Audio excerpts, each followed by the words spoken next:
Chitradurga bus ದುರಂತಕ್ಕೆ ಕೇಂದ್ರ ಸಚಿವ ಎಚ್ಡಿಕೆ ಸಂತಾಪವನ್ನ ಸೂಚಿಸಿದ್ದಾರೆ. ಇತ್ತೀಚಿನ ದಿನಗಳಲ್ಲಿ ರಾತ್ರಿ ಹೊತ್ತಲ್ಲಿ ಹೆಚ್ಚು ಅಪಘಾತಗಳು ಆಗ್ತಿವೆ, ನಿರೀಕ್ಷೆಗೂ ಮೀರಿ ಸಾವು ನೋವುಗಳು ಕೂಡ ಸಂಭವಿಸ್ತಾ ಇದ್ದಾವೆ.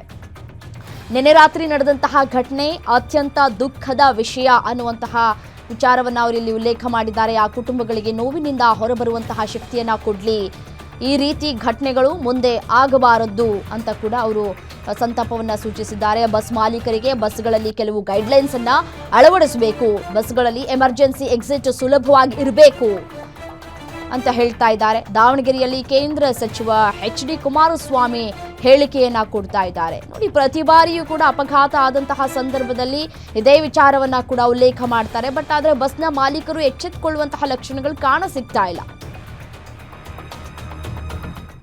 ರಾತ್ರಿ ಸಂದರ್ಭದಲ್ಲಿ ಪ್ರಯಾಣ ಮಾಡ್ತಕ್ಕಂಥ ಮತ್ತು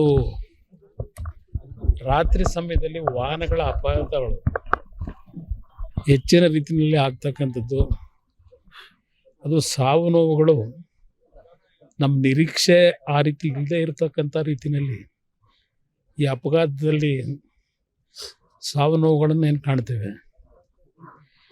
ನಿನ್ನೆ ದಿನದ ಘಟನೆ ನಿಜಕ್ಕೂ ಅತ್ಯಂತ ದುಃಖ ತರತಕ್ಕಂಥ ವಿಷಯ. ಆ ಸಾವಿನಲ್ಲಿ ಆ ಕುಟುಂಬಗಳ ನೋವು ಏನು ಅಂತಕ್ಕಂಥದ್ದು ನಾನು ಅರ್ತಿದ್ದೇನೆ.